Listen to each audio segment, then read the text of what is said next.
بسم اللہ الرحمن الرحیم۔ السلام علیکم دوستوں، بہنوں اور بھائیوں۔ قرآنک کہانیاں میں ایک کہانی یہ بھی ہے کہ شہر کے رہنے والے عبداللہ ابن عباس، کعب ابار اور وہب ابن مناب اور بہت سے دوسرے لوگوں نے انطاکیہ نامی قصبے کا قصہ بیان کیا ہے، جس پر بادشاہ انطاخیس ابن انطاخیس کے حکومت تھی۔ یہ بادشاہ بت پرستی کی پابندی کرتا تھا۔ اللہ تعالیٰ نے اس پر 3 رسول بھیجے جن کو اس نے سخت جھٹلایا اور شادی پاری لایا، اور ان کے سامنے ایک مثال بیان کرو۔ بستی کے رہنے والوں کو جب ان کے پاس رسول آئے، جب ہم نے ان کی طرف 2 رسول بھیجے تو انہوں نے ان دونوں کو جھٹلایا، تو ہم نے ان کو 1/3 سے تقویت دی، اور انہوں نے کہا ہم تمہاری طرف رسول بنا کر بھیجے گئے ہیں۔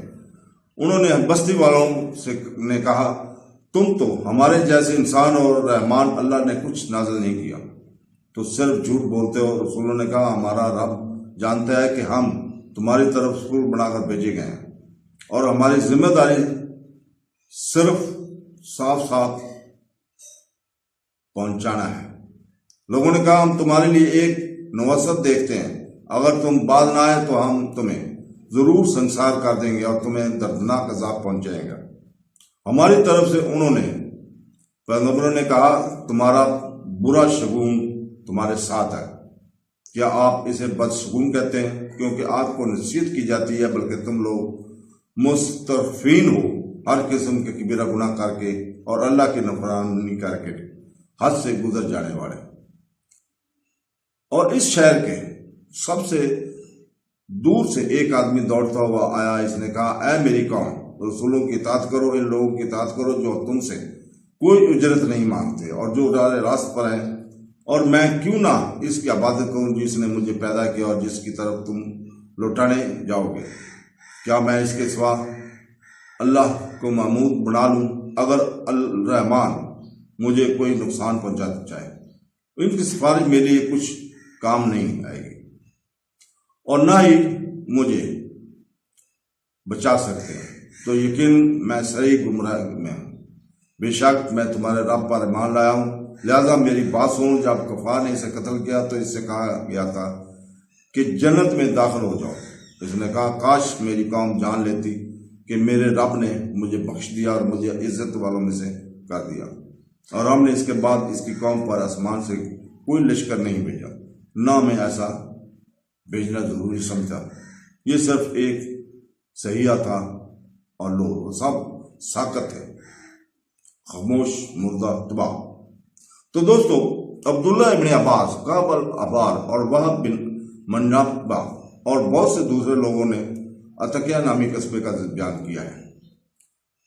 تو دوستو، اس شہر کو انطاکیہ کہا جاتا تھا۔ یہ نظریہ ہے، بنیاد ہے، کیونکہ انطاکیہ کے لوگوں نے جب حضرت عیسیٰ علیہ السلام کے 3 شاگردوں کو حاصل کیا تو وہ سب سے پہلے ان پر ایمان لانے والے تھے۔ اس کے بعد انطاکیہ پہلے 4 قصبوں میں سے ایک تھا جہاں پہلے عیسائی بزرگ موجود تھے۔ یہ 4 شہر انطاکیہ، یروشلم، اسکندریہ اور روم تھے۔ تاہم ان بستیوں کے لوگ تباہ نہیں ہوئے، جبکہ قرآنی آیت میں مذکورہ بستی کے لوگ اپنے ساتھی کے قتل کے بعد جیسے اللہ نے انہیں نصیحت کرنے کے لیے بھیجا تھا، مکمل طور پر فنا کر دیا گیا تھا۔ اللہ تعالیٰ کا ارشاد ہے یہ صرف ایک ہی آواز تھی اور لوگ وہ سب ساکت تھے، خاموش، مردہ اور تباہ۔ سورہ یاسین آیات نمبر 29۔ ان دونوں تعبیروں میں کوئی تضاد نہیں۔ اگر معاملہ یہ تھا کہ اللہ کے 3 رسول انطاکیہ کے پہلے رہنے والوں کی طرف بھیجے گئے تھے اور ان کی تکذیب کی گئی تھی، تو یہ معاملہ مکمل طور پر تباہی کا باعث تھا۔ پھر ان کی سرزمین دوبارہ آباد ہوئی اور حضرت عیسیٰ علیہ السلام کے زمانہ میں نئے بشندے آپ کے 3 رسولوں پر ایمان لائے۔ یہ دعویٰ کہ قرآن مجید میں جو قصہ بیان کیے گئے وہ حضرت عیسیٰ علیہ السلام کے رسولوں کا ہے، انتہائی لغو اور بے بنیاد ہے۔ ظاہر ہے سیاق و سباق سے پتہ چلتا ہے کہ وہ رسول اللہ صلی اللہ علیہ وسلم کی طرف سے بھیجے گئے تھے۔ اللہ تعالیٰ کا ارشاد ہے اور ان کے لیے ایک مثال پیش کرو، یعنی اپنی امت کے لیے محمد صلی اللہ علیہ وسلم قصہ بستی والوں کا، جب ان کے پاس رسول آئے، جب ہم نے ان کی طرف 2 رسول بھیجے اور تو انہوں نے ان دونوں کو جھٹلایا، تو ہم نے ان کو تیسرے سے تقویت پیش کی، یعنی ہم نے تیسرے رسول سے ان کی مدد کی، اور انہوں نے کہا ہم تمہاری طرف رسول بنا کر بھیجے گئے۔ بستی والوں کا کہنا تھا کہ رسول صرف انسان ہے، اور انہوں نے اس خیال کو ایک طرف رکھ دیا کہ شاید اللہ تعالیٰ انسانوں کے لیے اپنے رسول بنا کر بھیجتے ہیں۔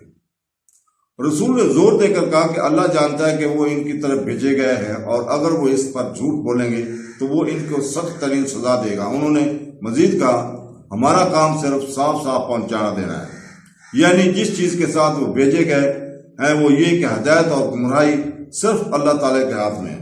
لوگوں نے کہا ہمارے لیے آپ کی طرف سے بدخشگوئی بھی نظر آئی، یعنی جو کچھ آپ ہمارے پاس لائے ہیں اس سے اگر تم باز نہ آئے تو ہم تمہیں ضرور سنسار کریں گے، برے الفاظ اور پتھر بھی، اور تم کو ہماری طرف سے دردناک عذاب چھوئے گا۔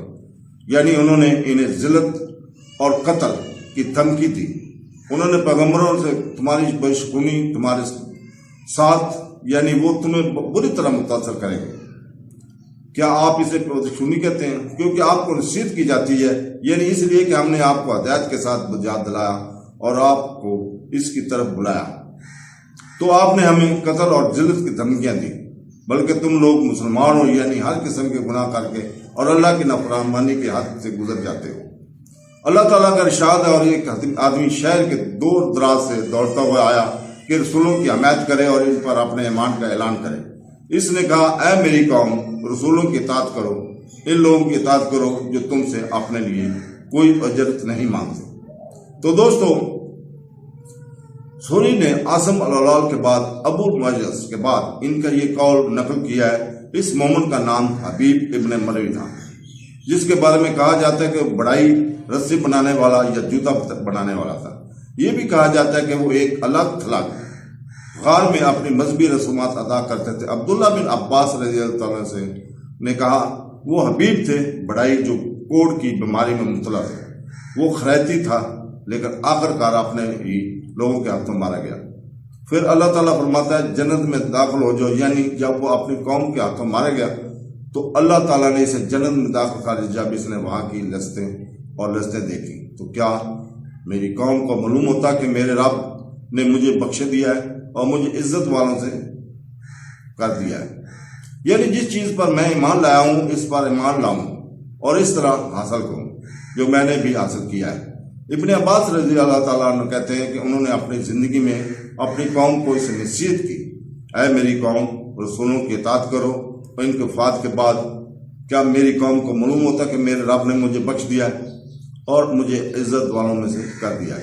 مزید برآں قتادہ نے کہا مومن ہمیشہ اللہ کی طرف سے عطا کردہ انعامات کو دیکھ کر نصیحت کرتا ہے کہ میرے رب نے مجھے بخش دیا اور مجھے عزت والوں میں سے کر دیا، یعنی اس کی خواہش تھی کہ اس کی قوم جان لے کہ اللہ نے اس کی کیا عزت دی ہے۔ قتادہ نے مزید کہا اللہ کی قسم، اللہ تعالیٰ نے اس کو قتل کرنے کے بعد ان لوگوں کو نصیحت نہیں کی اور نہ ہی اس پر الزام لگایا، وہ سب ساقط تھے۔ اللہ تعالیٰ کا ارشاد ہے اور ہم نے اس کے بعد اس کی قوم پر آسمان سے کوئی لشکر نہیں بھیجا اور نہ ہی ہمیں اس کی ضرورت تھی کہ وہ ان پر لشکر بھیجے۔ رسولوں کا بدلہ لینے کے لیے آسمان سے میزبان۔ تو دوستو، مجاہد اور قتادہ نے کہا اس کا مطلب یہ ہے کہ اللہ تعالیٰ نے ان کو کوئی اور پیغام نہیں بھیجا ہے۔ ابن جریر نے کہا پہلی تعبیر زیادہ مناسب معلوم ہوتی ہے کیونکہ اللہ تعالیٰ نے اس کے بعد فرماتا ہے اور نہ ہی ہمیں ایسی چیز بھیجنے کی ضرورت تھی، یعنی اللہ تعالیٰ کی اس بات کی ضرورت نہیں تھی کہ وہ ان کو عذاب دینے کے لیے ایسی چیز بھیجے۔ اس کے لیے رسولوں کو جھٹلایا اور اس کے پرہیزگاروں کو قتل کیا گیا، وہ سب ساقط تھے۔ تو دوستو، مفسرین نے کہا ہے اللہ تعالیٰ نے جبریل علیہ السلام کو بھیجا جنہوں نے ان کی بستی کے دروازے پر اپنی گرفت برقرار رکھی اور ایک ہی آواز لگائی، وہ سب ساقط تھے، خاموش مردہ تباہ، یعنی وہ خاموش بے حرکت اور مردہ ہو گئے۔ آخر میں سب اس بات پر دلالت کرتے ہیں کہ قرآن آیت میں جس بستی کا ذکر ہے وہ انتقائیہ نہیں تھا، کیونکہ انتقائیہ کے لوگ اللہ پر ایمان رکھتے تھے اور حضرت عیسیٰ علیہ السلام کے رسولوں کی پیروی کرتے تھے۔ مزید برآں کہا جاتا ہے کہ انتقائیہ پہلا شہر تھا جس نے حضرت عیسیٰ علیہ السلام پر ایمان کا اعلان کیا۔ اللہ بہتر جانتا ہے۔ تو دوستو، اللہ حافظ۔